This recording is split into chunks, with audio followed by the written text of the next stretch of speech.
ይስጥልኝ የተከበራችሁ ተመልካቾቻችን ከአማራ ሚዲያ ኮርፖሬሽን ጎንደር ስቱዲዮ የሰዓቱን ዜናዎች ይዘን ቀርበናል። ከዜናዎቹ ጋር አዲስ አለማየሁ ነኝ። አብራችሁን ቆዩ። በአማራ ክልል ከ20 ሺህ በላይ የቀድሞ ታጣቂዎች የሰላም አማራጭ ተቀብለው መግባታቸውን የክልሉ ሰላምና ጸጥታ ቢሮ አስታወቀም። የአማራ ሕዝብ መረጋጋትና ረፍት እንዲያገኝ የሰላምን አማራጭ መቀበላቸውን የጠቀሱት የቀድሞ ታጣቂዎች ለዘላቂ ሰላም መረጋገጥ የድርሻቸውን እንደሚወጡ ጠቅሰዋል። አገኘው አበው ተጨማሪ ዘገባ ይዟል። 2 ዓመታትን የተሻገረው የአማራ ክልል ግጭት ንብረት እያወደመ ማህበረሰባዊ ጫና እያሳደረና ከፍ ሲልም ህይወትን እየቀጠፈ ይገኛል። በወቅቱ የአማራ ህዝብ ጥያቄዎችን ለማስመለስ ተብሎ ትግል ቢጀመርም በሂደቱ ግን መንገዱ ስህተት ውጤቱም ጥፋት መሆኑን በትጥቅ ትግል ቆይተው አሁን ሰላምን የመረጡ የቀድሞው ታጣቂዎች አዳነ ዘዋልና ቶማስ አዲስ ያነሳሉ። መጀመሪያ ላይ በነበረን የተሳሳተ ፖለቲካ የአማራን ህዝብ እንባ እናብሳለን በማለት የአማራን የወሰንና የማንነት ጥያቄ እንመልሳለን በማለት ወደ ትግሉ ተቀላቅለናል። በትግሉም በመሪነትም በተመሪነትም ቆይተናል። ግን በጠበቅነውና በተነገረን ልክ አይደለም ትግሉ የነበረው። የአማራን ህዝብ እንባ የሚያብስ ሳይሆን የአማራን ደም የሚያፈስ እንዲሁም የአማራን ህይወት የሚቀጥፍና የአማራን ህልውና ዝቅ የሚያደርግ ነበር። በዚህ ልክም ብዙ ወገኖቻችን በግራም በቀኝ ማተናል። ይህ ሀቅ ነው። ምን በላው ከገበሬ ቤት ነው። ያው ምን ጠጣውም እንዲሁ የሚቀጣም ገበሬ ነው። ትምህርት ቤት ተዘግቷል፣ ወድሟል። ጤና ጣቢያም ያው እንዲሁ እየተዘረፉ ነው የነበር። በዚህም በዛም ያው የሚጎዳው ማህበረሰባችን ነው፣ ተጎድቷል። ሰላም ከደፈረሰ ጊዜ ጀምሮ የአማራ ህዝብ ከቦታ ቦታ ለመንቀሳቀስ ተቸግሯል። ልጆቹን እንዳያስተምር ፈተና ተደቅኖበት ቆይቷል። እንዲሁም አምርቶ እንዳይኖርም ጫና ተፈጥሮበታል ያሉት የቀድሞ ታጣቂዎቹም ለህዝቡ እረፍት መስጠትና ሰላምን ማብሰርም ከሁሉም በላይ በመሆኑ እኛም የሰላም አማራጭን ተከትለናል፣ ሌሎችም ምርጫቸው ሰላም እንዲሆን እንሰራለን ብለዋል። ይህ ትግል የተሳሳተ መሆን ከተገነዘብን በኋላ ነው የሰላም አማራጭ ብለን የመጣ ነው። የሰላም አማራጩ ደግሞ ለሁላችንም ነው።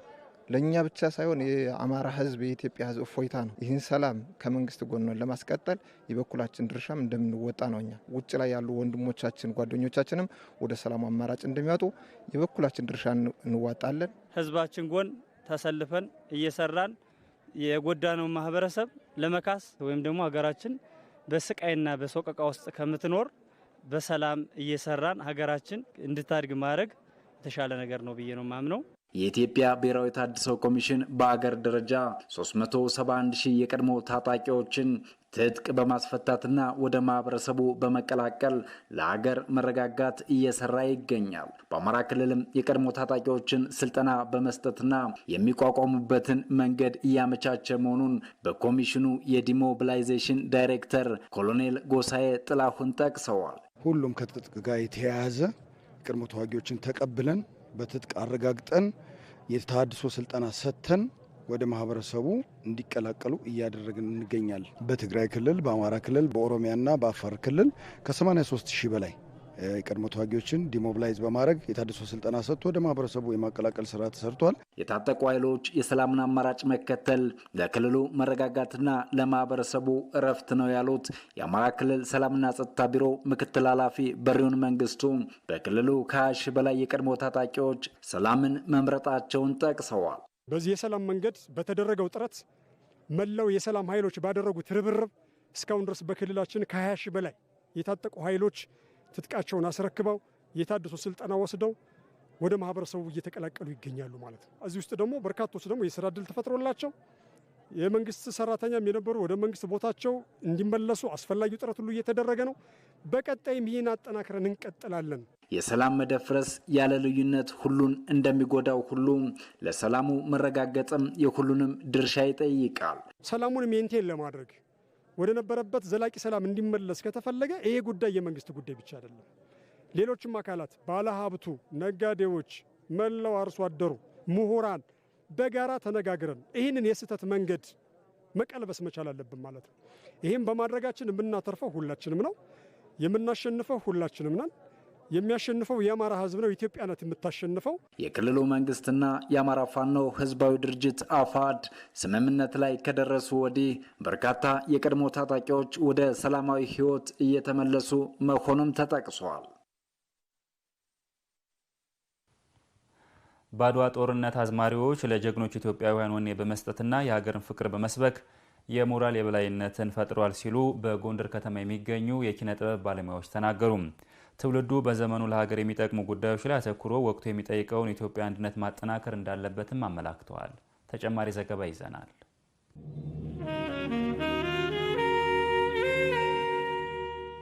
በአድዋ ጦርነት አዝማሪዎች ለኢትዮጵያውያን ወኔ በመስጠት የውጊያ ስነልቦናን በመገንባትና የነጻነት ጠቀሜታን በመስበክ ከፍተኛ ሚና ተጫውተዋል። በዜማዎቻቸው የሰራዊቱን ስሜት በመቀስቀስ የሀገር ፍቅርን በመስበክ የሞራል የበላይነት ፈጥረዋል። አይዞ በለዋለው አይዞ በለዋለው ግርማይ ከበደና የአብስራ ቢራራ የጎንደር ባህል ማዕከል የቲያትር ባለሙያዎች ናቸው። ያኔ ሀገር በባዕዳን ስትወረር ኪነ ጥበብ የነበረውን ጉልበትና የአዝማሪዎችን ሚና እንዲገልጹታል። ኪነ ጥበብ በዛ ዘመን የራሱ የዘመኑን በዋጀ መንገድ አዝማሪዎች የራሳቸው አስተዋጽኦ ነበራቸው ማለት ነው። ማህበረሰቡን ማዝናናት ብቻም አይደለም። በዚህ በአውደ ውጊያው ላይ በነበረው በአድዋ ውጊያም ደግሞ አብረው ዘምተው ተጉዘው የነበረውን በውጊያው ላይ የነበረውን ህዝብ ያጀግኑ እንደነበር ታሪክም የሚነግረን ነው። አሁን አዝማሪዎቹ ምናምን ወታደሮችን የሚያጀግኑበት የራሳቸው የሆነ መንገድ አለ። ለምሳሌ ፎገራ አለ፣ ቀረርቶ ሽለላ አለ፣ በጣም ብዙ አይነት ነገር አለና ልክ ለተዋጊዎች ለወታደሮች ከጀርባ የሆነ በቃ አበረታቸውን አጠንካሪውን ሌላ መሳሪያ እንደማለት ነው። አሁንም ቢሆን ትውልዱ የአባቶቻቸውን መልካም ታሪክ እንዲያውቁና እንዲያስተዋወቁ ከታሪክ መጽሐፍቶች ባሻገር በኪነ ጥበብ እያስተማሩ መሆኑን ነግረውናል። አሁን የዚህ ዘመኑንም ትውልድ አሻራዎች ውጤቶቹን ምክንያቱም ዳግም አድዋም ተፈጥሯል ብዬ ያስባለሁ። ሌላም ደግሞ ከዚህ በኋላ ደግሞ ሌላውም ትውልድ ደግሞ በቀብሎሽ የሚያመጣው ነገር ለዚህ ደግሞ ምንድነው ታሪክ ነጋሪ እንደሚያስፈልገው ሁሉ ታሪክም ደግሞ የሚነገረው ታሪክም ማጀገን የሚቻለው ትውልድም ማጀገን የሚቻለው በኪነ ጥበብ ነው እና በስነ ጽሁፉም በቲያትሩም በሌላው በፊልሙም ዘርፍ ደግሞ እንደዚሁ መስራትም ያስፈልጋል ብዬ አምናለሁ። ከጻይቱ አንድ የምወደው ነገር ልበልልህ። ኮንስታንቲኖሊ በሚመጣበት ሰዓት ስማንተ ተኩላ እኔ ሴት ነኝ ጦርነትን አልሻም በሀገሬ ከመጡብኝ ከቶም አልፈራም አልሸሽም ትላለች እና ያው ቁርጠኛና ብልሃተኛ ጀግና ቆራጥ በሀገሯ ከመጡባት የማትደራደር አይነት ናት። ጥበብ የማይነጥፍባት ኢትዮጵያ ከያኔው አድዋ ጦርነት ባሻገር አሁንም የጥበብ ሰዎች በተቸራቸው ጥበብ ታሪክን ለትውልዱ እያስተላለፉ ነው ያሉን የጎንደር ባህል ማዕከል ስራ አስኪያጅ ወልዳረጋይ ደሌ አዝማሪዎች በአድዋ ጦርነት ትልቅ አሻራ አሳርፈዋል ይላሉ። ኪነ ጥበብ ያን ጊዜ ብቻ አይደለም ከዛም ባሻገር ዛሬ ላይም ሆኖ የአድዋ ጀግኖችን ለማስታወስ እነ ጂጂ ሌሎችን በርካታ ድምጻውያንም አዝማሪዎችም አሁን በየምሽት ቤቱ ብትገባ ይሄ የአድዋ በዓል በሚታሰብ ወቅት ላይ የአድዋን የጀግንነት ሁኔታ የሚታሰብበት ሁኔታ አለ። ለኢትዮጵያ አንድነት ጥበብ ያለውን ጠቀሜታ በመረዳት ባህል ማዕከላቸው እየሰራ መሆኑንም ስራ አስኪያጁ አንስተዋል። አሁንም ከልዩነት ትርፍ አናገኝም። በአንድነት የኢትዮጵያ አንድነት አሸንፈን በጋራ ከውጤቱ መቋደስ አለብን የሚሉ ጭብጦችን የያዙ ስራዎች ነው። እስካሁን በእኛ ማዕከል አጫጭር ጭብጦችም ሲቀርቡ፣ መዝሙሮችም ሲዘጋጁ፣ ሙዚቃዎችም መንፈሳቸውና ግጥማቸው የኢትዮጵያን ጀግንነት በማሳየት ዛሬ ላይ ደግሞ ድህነትን ማሸነፍ ነው የዛሬው አርበኝነት በድህነት ላይ መዝመት ስለሆነ ወጣቱ ትውልድ በድህነት ላይ እንዲዘምት ስራዎችን እየሰራን። አባቶች ደማቸውን አፍስሰው አጥንታቸውን ከስክሰው ያቆዩትን ሀገር የአሁኑ ትውልድም የሀገር ዳር ድንበር ከመጠበቅ ባሻገር የበለጸገችና ተጽዕኖ ፈጣሪ ኢትዮጵያን ለመገንባት የዘመን አደራውን መወጣት ይጠበቅበታል። የተሰጠኝ ሕይወት ዛሬ በነጻነት የአድዋ ድል ኢትዮጵያን የክብር ማማ ላይ ያስቀመጠ የጥቁር ሕዝቦች ድል መሆኑን የታሪክ መምህራን ገለጹ። ትውልዱ ከአድዋ ታሪክ አንድነት መማር እንዳለበት የአዘዞ አጠቃላይ ሁለተኛ ደረጃ ትምህርት ቤት የታሪክ መምህራን ተናግረዋል። ማርታ አዱኛ ተጨማሪ ዘገባ ይዛለች።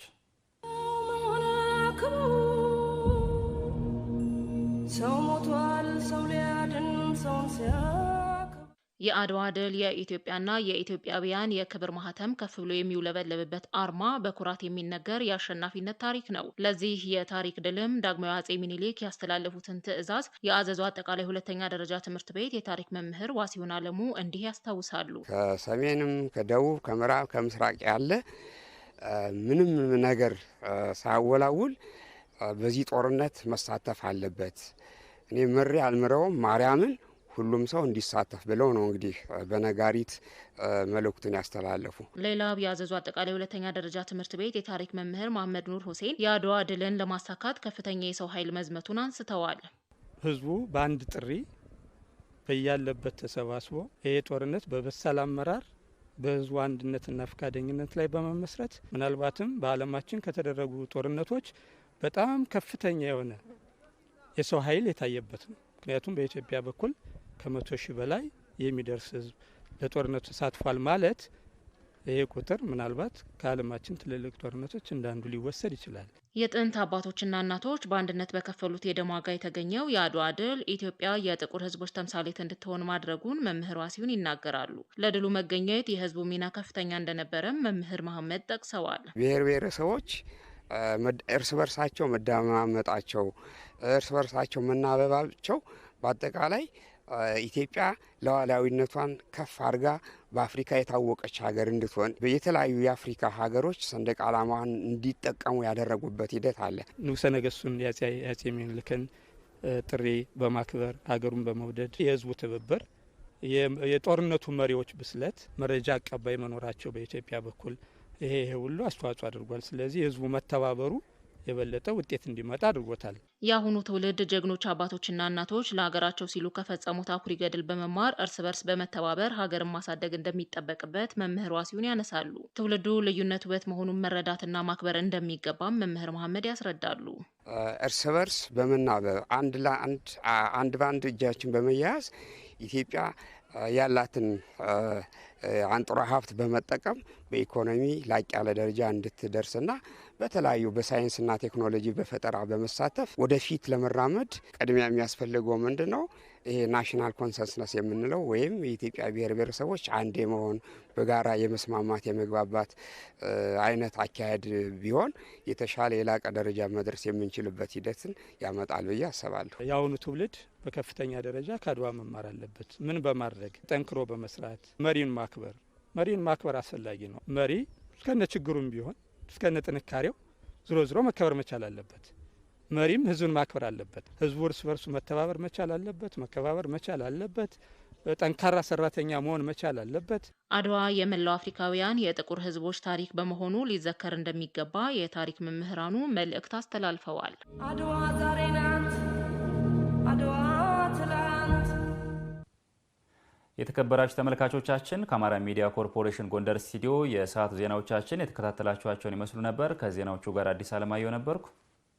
ጤና ይስጥልኝ።